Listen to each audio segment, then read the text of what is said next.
Hello everyone, welcome back to my channel. And today, as you guys can see, we are going to be working on my green witch, which is very dedicated to Alphaba, which is the witch from Wicked. Well, I was gonna say The Wizard of Oz because The Wizard of Oz is in the movie, but you know what? Yes. Have I seen this movie yet? Not really. Why? Because I forgot. But I actually just wanted to make a witch, but I wanted to do her a little bit different. I wanted to change her up. And I was like watching a couple of trailers from the Wicked movie, and I was preparing myself to go sit down and watch it. But then I was like, you know what? What if she had like shorter hair than she did, but like make it a little bit more edgier with a different color?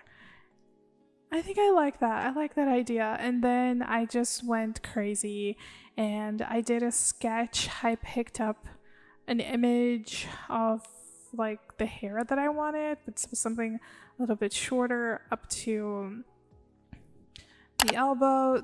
Why did I say the elbows? The shoulders. The shoulders. Oh my god, the elbows are somewhere else. But anyway, up to the shoulders.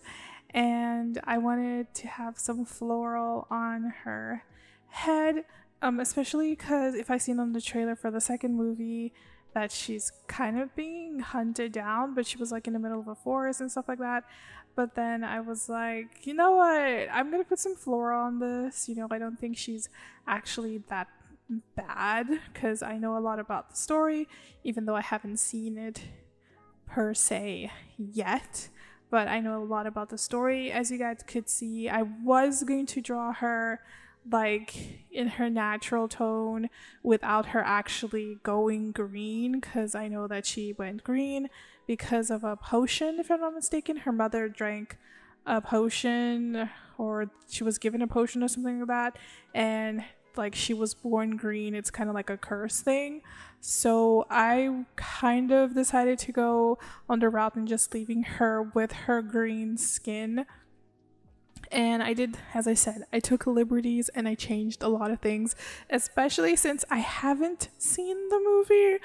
So I can do that because when I actually sit down to see the movie this week, I will have a lot to say. So I'll probably talk about this more on next week's video, maybe, because next week's video is going to be really crazy, really fun, and really vibing. I'm not giving spoilers for next week's video, but going on into this, continuing with this illustration, I did start with making a couple of clouds. I know that it kind of looks like she's flying, and that was not what I was going for, but I actually still enjoyed it, especially because it kind of looks like she's a little bit up in the sky. But I was kind of like, but is it gonna 100% look like she's flying, because her hair is static? And then I was kind of thinking maybe like where she is, like there's no wind or something like that. But I was just like, I'm just gonna vibe with it. It looks what it looks like, so I'm keeping the vibes of that. And I just went in with the colors. I really like the way I drew the hat. I got inspiration from Pinterest. There were a lot of witch hats, but there weren't a lot of witch hats with like floral design. So I kind of had to like sit down and think about what I wanted to put. At first, I wanted it to look like it was more embroidered into her hat, but then I decided to just like, she's a witch. She could literally just magically add floral to her hat and it's magically alive all the time. She doesn't have to water it or something like that. It's just there. So I kind of went with that vibe to it. I decided instead of adding like a dark, like a gray to her clothes, I decided to go in with a slight green blue, mostly because since she is like green and everything, I did make even like the hat and her like the dress, she's supposed to be wearing a dress. It's actually like a really deep green, like really dark green, because I didn't want to use black. I think using black nowadays is, it really depends on what you're gonna do, but I kind of just use like a really dark version of this color, and I just added the, I think you could just say it's like turquoise blue to the highlights, just to make it just have like a little focal points and give her clothes a little bit more life, especially because there was like a lot of light in the area. Sometimes I don't really know where light's gonna go yet. I just play around with it, and then when I finish the background, I decide where I'm gonna put everything. Now I'm just fixing and just adding color to the flowers. I didn't want the flowers to be too vibrant, especially because I wanted the focal point to be a little bit more her. And I think I did really get that, especially with the fact that her hair is a different color. I know that Elphaba's hair is black. I wanted something a little different for her hair. I wanted it to look a little bit more rocking.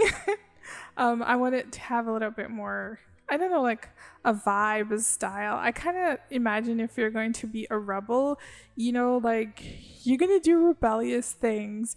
And normally going in with a different color hair is on, like, it's the cherry on top. So that's technically what I decided to go with. I decided to get her to have like this very purpley hair, but it's like it has a bluish hue to it, so I decided to add that to it. Her lipstick was actually pretty fun to do, because since she was like all green, so like blue green tones would be very good. Like her lipstick is like, it's green, but it's more like on a blue hue for that, you know, and it's just pretty, it's fun.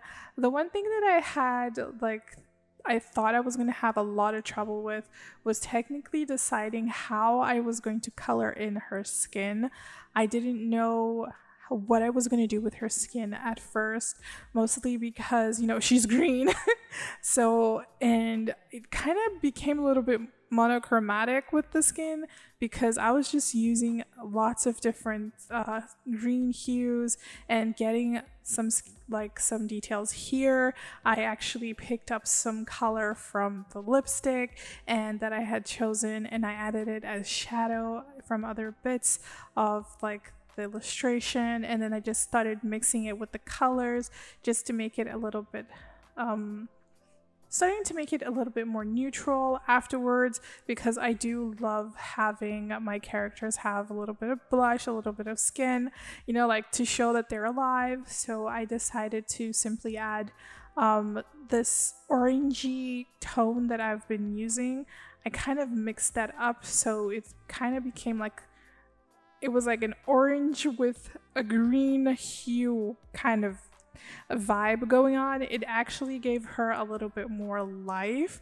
It didn't just look like it was a little bit static and just weird shadows. It actually gave her a little bit more life to it. I should have toned it down a little bit. I'm not gonna lie. I could have toned it down a little bit, but in the end, as you saw, like in the beginning of the video, it really looked pretty. So I was actually pretty much, I was okay with it. It was fun, it was pretty, and it was literally what I wanted for this illustration.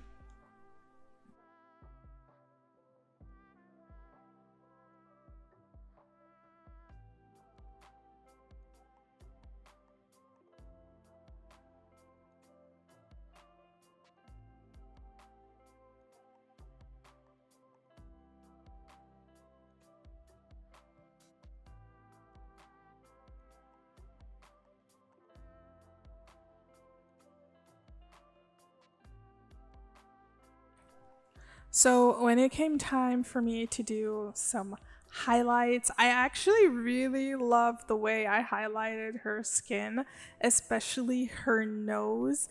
I think the that I haven't highlighted this well or like rendered something this well in a really long time. And getting out of my comfort zone and coloring different skin tones is something that I'm definitely going to be doing for a really long time now. I'm not going to do it all the time, but I definitely intend on doing it more. I love doing it with my cloud character. I love doing it now with this one as well. So, and also I do have my tiefling, and she also has a very different hue colored skin, so I really enjoy playing with these hues. It actually helps a lot with understanding how to render and how to get things like done properly. I've actually now sitting down watching this illustration be done. I have realized that I will probably sit down eventually, don't know when, but eventually, and probably make a little hairbrush just to help me out a little bit more, because sometimes my squiggly lines don't end up doing what I want with the hair, and it also depends on the length of the hair for me to use it, and I want to be able to use it on all sizes just so I don't have to like keep coloring in chunks of hair at a time, even though that is the traditional way and a lot of digital artists do use that way. But sometimes I just like to take liberty and just create something a little bit more my style to it. I think it's more visually kind of something that I like, so that's technically what I kind of like doing with this illustration and just having some fun. If you guys have been here until now, thank you so much. Please don't forget to like and comment, and also to subscribe if you're not subscribed to this channel, and I hope you guys are enjoying this video. As for a couple of videos that I've been doing, I have been dabbling a little bit and doing a little bit like some changes. I normally do not like to zoom in on my illustrations unless I have to zoom in, mostly because I don't want to hyper focus on individual areas of the image. I want to, well, the illustration, I want to work on the illustration as a whole. So I kind of only zoom in when I have to. Like right now I was doing some little light work on the eyelashes. I'm kind of getting the hang of this. Sometimes I don't like it that much. Maybe it's because of the color, but sometimes I do love it, and I love the way it makes like the eyelashes pop, and it gives like a little bit of like if the eyelashes were hitting like lights coming in from the sources, so I really enjoy that. Now, instead of using my normal red tone with multiply for the shadows, I actually decided to use like a hot pink for the shadows, and I actually really enjoyed it. I think this is what literally gave it a little bit even more life towards this illustration, because the pink just made everything be more fleshy, more lifelike, and it also gave the hair a lot of volume, and it just made it pop even more. And I really love this little touch. I am kind of implementing a couple of things for new art style way.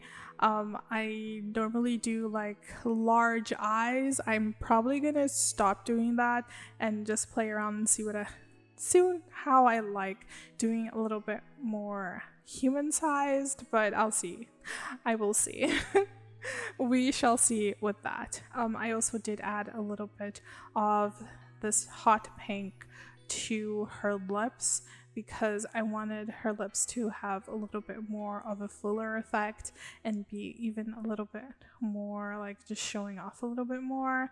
Now I'm going in with a yellow, and I am just putting it is always on overlay. I always use overlay for this, and I'm just adding some highlights here and there just to make it pop, especially because I kind of vision her up in the clouds, so the spot that she is probably has like more light, but not all of it is going into her face because, you know, she has her hat on. So I just decided to add like lots of yellow highlights just to make things pop out a lot during this illustration. And with that, I'm just making a couple of different details. I'm adding a little bit more pink here, especially in the overlay as well, because it does give it a little bit more of a tone to it, and it makes the illustration even pop out a little bit more. And I'm just having a little bit more fun with dabbling and making this illustration pop.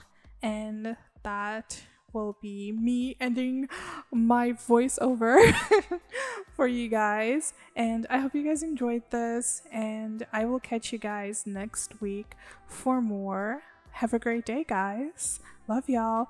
Bye.